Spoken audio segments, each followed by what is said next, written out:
الحمدللہ وکفا وسلام علی عبادہ الذین اصطفیٰ اما بعد فاعوذ باللہ من الشیطان الرجیم بسم اللہ الرحمن الرحیم رب اشرح لی صدری ویسر لی امری واحلل عقدۃ من لسانی یفقہوا قولی صدق اللہ العظیم۔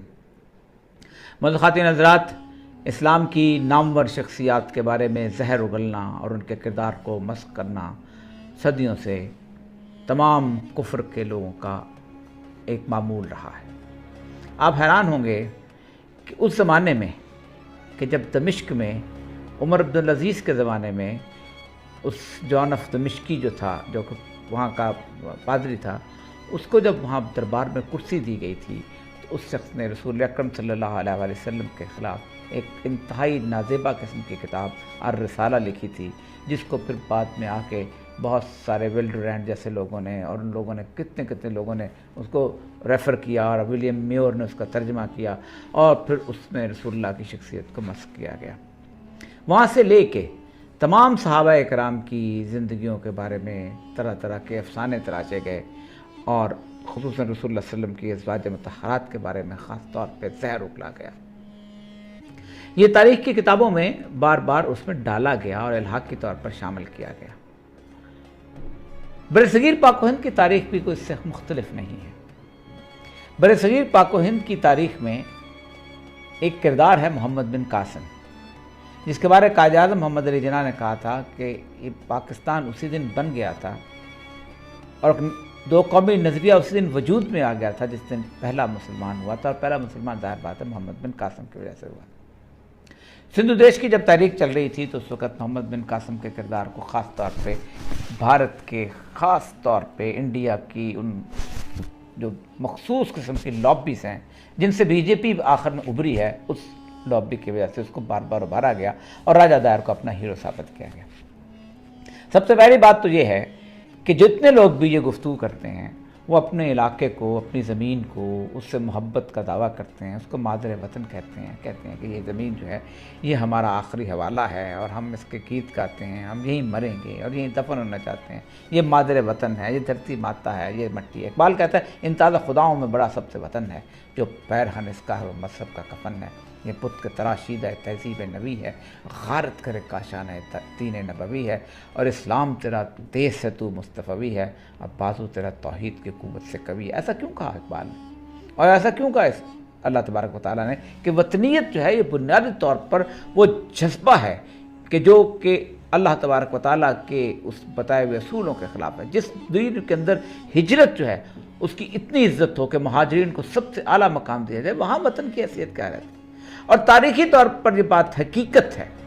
کہ سب سے کمزور اور بودا رشتہ زمین کا رشتہ ہے۔ جس دن یہ دھرتی ماتا، جس دن یہ مدر لینڈ، جس دن یہ مادر وطن انسانوں کے لیے پینے کا پانی نہیں دیتی اور جانوروں کے لیے گھاس نہیں اگاتی، لوگ اس ماں پر لعنت بھیجتے رہے اور کسی دوسرے کی ماں کو جا کے فتح کرتے رہے۔ کوئی بھی قحط میں، بیماری میں، زلزلے میں، طوفان میں، یہاں تک کہ بے روزگاری میں یہاں نہیں رہا۔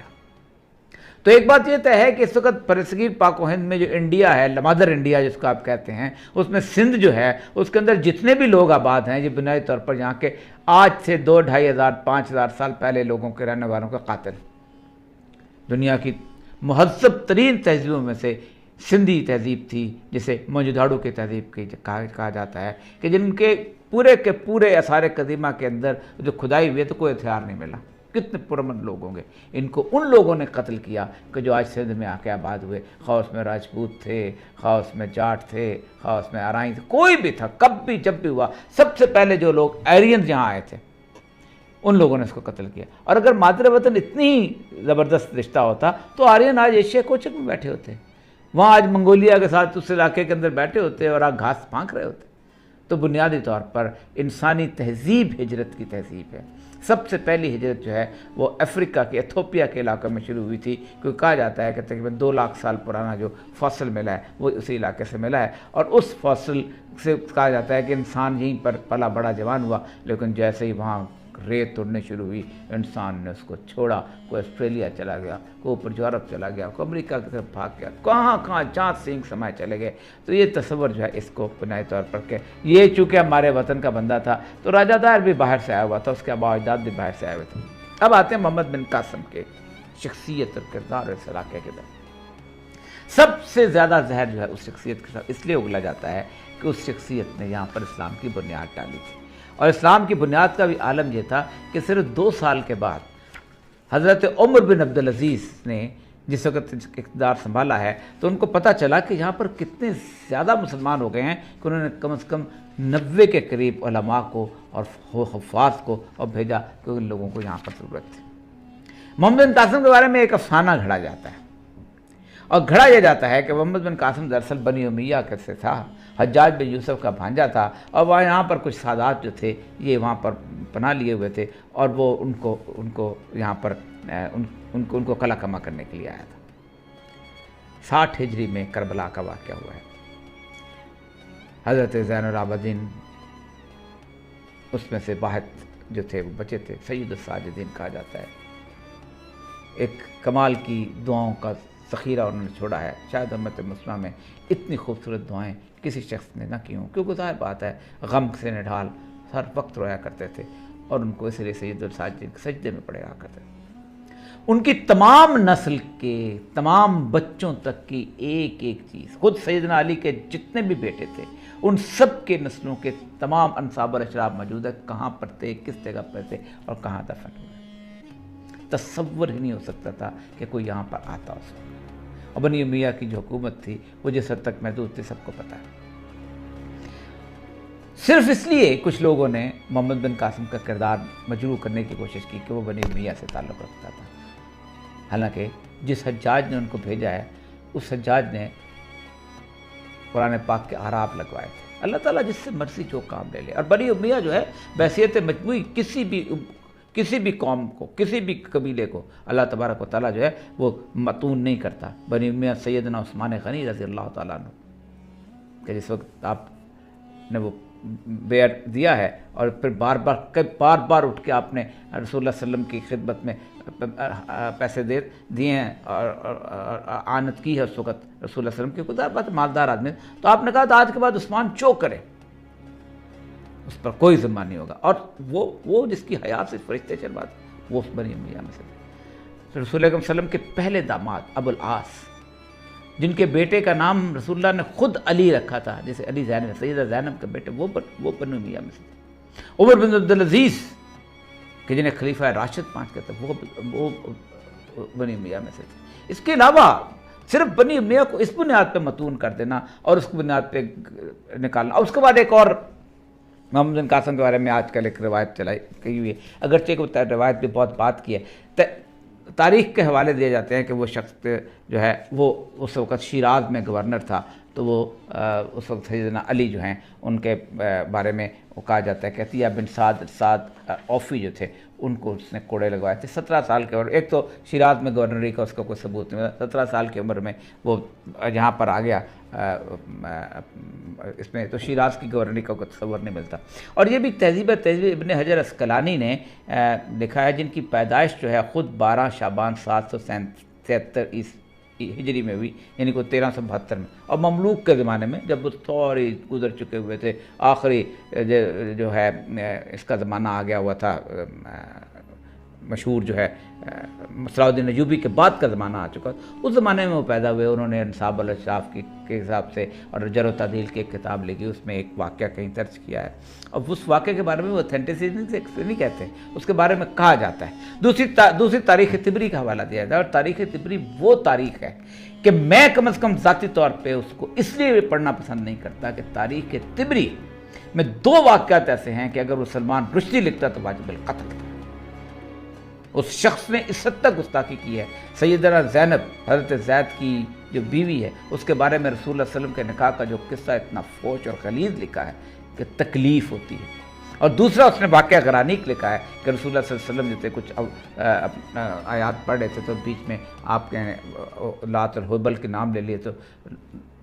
کہا کہ مجھ پہ شیطان آ گیا تھا، اس لیے اس سے باقاعدہ سٹینک ورسز لکھی ہیں، یہ اس طبری کا واقعہ ہے۔ تو ایک بات تو یہ طے ہے کہ آج کل کچھ لوگ جو ہیں صرف بنی امیہ کی دشمنی کے لیے اس بنیاد پر اور اس کے ساتھ وہ مل کے کس پہ پریفر کر رہے ہیں،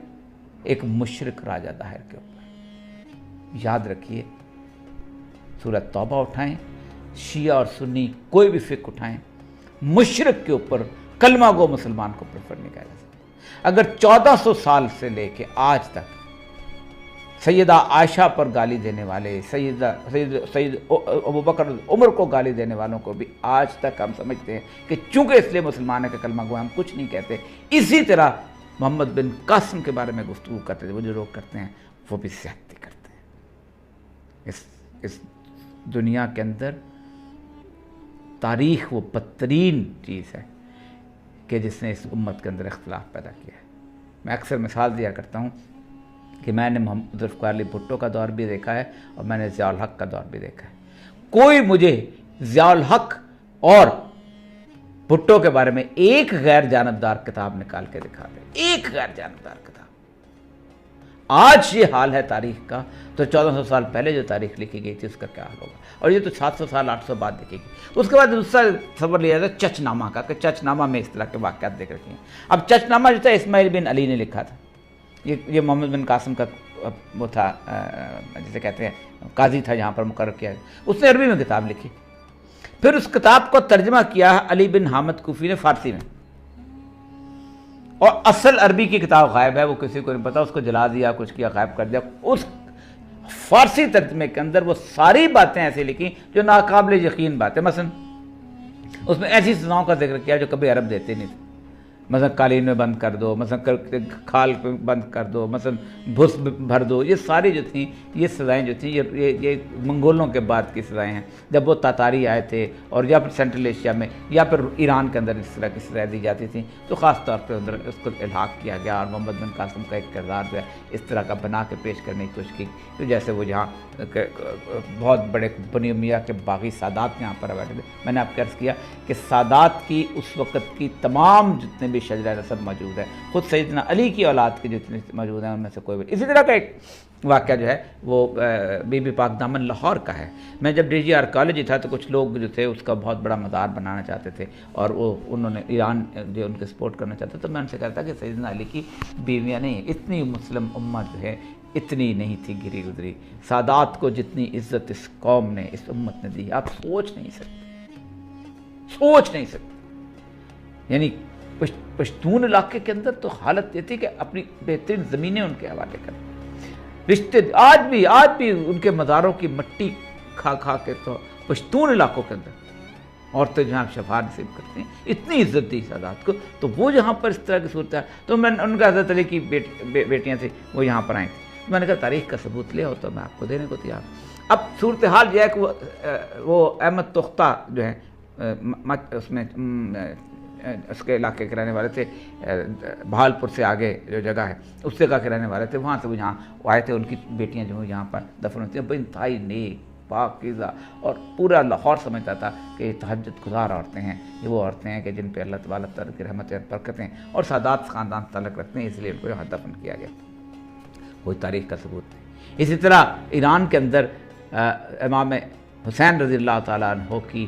زوجہ محترمہ بی بی شہربانو کا مزار تھا، جس کو امام خمینی نے آ کے بات میں ختم کیا کہ تم کیا جھوٹی روایات پہ یہاں چلے گئے۔ تو اصل میں جب اگر لیڈرشپ کی بات ہے تو لیڈرشپ اسلام کے مقابلے میں جب کفر ہو تو لیڈر مسلمان ہوتا ہے۔ اگر امام خمینی اپنی کتابوں میں حضرت ابوبکر حضرت عمر پر سب و شتم کرتا ہے تو اس کے باوجود بھی ہم اس کو لیڈر کہتے ہیں، کیونکہ وہ جب کفر کے مقابلے میں کھڑا ہوتا ہے تو ہم اس کو لیڈر کہتے ہیں۔ تو پھر محمد بن قاسم کس بنیاد پہ آپ اعتراض کرتے ہیں؟ صرف اس لیے کہ آپ ایک مسلک کی طرفداری کی وجہ سے آپ کسی دوسرے کو کفر کے ہیرو کو اوپر لے کے جاتے ہو اور خالصتاً ہندوؤں کا ان کا ساتھ دیتے ہو۔ اب دوسرا ہیرو جو ہے وہ محمود غزنوی ہے، جس کے بارے میں گفتگو ہے، پورا انڈیا گفتگو کرتا ہے۔ اس کے اوپر تو رمیلہ تھاپر نے اپنی مہر تصدیق ثبت کر دی ہے، کہا جاتا ہے اس سے مندر گرایا تھا۔ رمیلہ تھاپر کی جو اسٹڈی ہے سومناتھ کی، وہ یہ کہتی ہے کہ محمود غزنوی کا جو مندر تھا سومناتھ جب آیا ہے تو اس وقت وہ مندر کم از کم 500 سال پہلے جین کے ماننے والوں نے، جین مت کے ماننے والوں نے اس کو گرا کے تباہ و برباد کر کے اور اس پر مہاویر کا جھنڈا بھی لہرا دیا تھا۔ کوئی مندر وہاں وجود نہیں رکھتا تھا، اور اس نے باقاعدہ ان کتابوں سے ثابت کیا، سب کچھ کیا، بلکہ اس نے یہاں تک ثابت کیا ہے کہ محمود غزنوی جب وہاں پر آیا تو وہاں کچھ بورا آبادی تھی، بورا قوم کے لوگ تھے، وہ جو تھے ہندوؤں کے ساتھ محمود غزنوی کے ساتھ لڑے بھی تھے، تو ایک ایسا کیفیت بنائی گئی ہے کہ جیسے وہ سومناتھ تباہ کر کے اس انڈیا کی ویلتھ کو لوٹ لے کے چلا گیا تھا اور سب کچھ چلا گیا تھا. ایک تو محمود غزنہ. اور محمود غزنہ کے بارے میں ایک اور بات بتاؤں آپ. میں چونکہ آرکیالوجسٹ ہوں, 70s کے اندر 73 سے 74 اس کا مقبرہ جو تھا وہ کہیں گر گیا تھا. تو اس کے مقبرے کی آرکیالوجیکل کسی بھی اس میں ایکسکیویشنس کی سائٹ پہ چلے جائیں یا اس کی کتابوں میں چلیں تو آپ کو رپورٹ مل جائے گی. تو اس کی کتاب کو جب انہوں نے اس کے مقبرے کو اس کو اکھاڑنے کی کوشش کی تو محمود غزنوی کا مقبرہ جو تھا اس میں سے اس کی لاش جو تھی, اس کا حصہ جو زندہ سلامت کیا ملنا تھا, اور اس کا پھر دوبارہ انہوں نے اسی طرح یوں کر کے رکھ دیا. اسی طرح محمد بن قاسم کے بارے میں اب دیکھیں, بنی امیہ کی بات آتی ہے تو محمد بن قاسم کے بعد جو شخص جو اقتدار لے کے اس کو حجاج بن یوسف نے بھیجا تھا, تو اس زمانے میں جو ولید کے زمانے میں بھیجا گیا تھا, تو اس کے بعد سلمان بن عبد الملک جو تھا وہ برسر اقتدار آیا تھا, جس نے محمد بن قاسم کو واپس بلا لیا تھا. اس لیے کہ حجاج کی وجہ سے, حجاج ایک ظالم آدمی تھا, اس نے حضرت ابو بکر کے جو اپنا بھانجے تھے عبداللہ بن زبیر ان کو شہید کیا تھا اور ان کی لاش کو بھی حرمتی کی تھی. ظالم آدمی تھا. بلکہ عمر بن عبدالعزیز کہتے ہیں کہ حجاج بن یوسف کا ہم ظالم, ہم کو تمام امتوں کے ظالموں کے مقابلے میں اکیلے حجاج بن یوسف کا ظلم جو ہے پیش کرتے ہیں. لیکن محمد بن قاسم کی ذات کے ساتھ کیا تعلق ہے, جس کے چچ نامہ کے اندر اتنی تعریفیں ہیں. میں حیران ہوتا ہوں, میں کبھی یہ میرے سامنے چچ نامہ پڑھا ہوا, حیران ہوں گے کہ اس کی جو گفتگو پڑھتا ہوں تو آپ حیران ہوں گے کہ اس نے اس حد تک تعریفیں لکھی ہوئی ہیں انہوں نے تمام کے تمام چچ نامہ کے اندر یہاں کے لوگوں نے, کہ وہ کہتے ہیں کہ اس حد تک منصف مزاج آدمی تھا کہ سندھ کے لوگ جو تھے اس کے مجسمے بنا کے رکھتے تھے جو ہندو تھے. جو مسلمان نہیں ہوئے تو کہتے ہیں کہ یہ تو ایک دیوتا یہاں پر آ گئے, وہ ایک اسلام کے دامن میں ایک ہیرو تھا, اس کو ختم کرنا چاہتے. اس کے علاوہ پھر اور بہت سارے ایسے لوگ ہیں جن کے بارے میں گفتگو ہوتی رہے گی, جن میں اورنگزیب عالمگیر ایک ایسا ہیرو ہے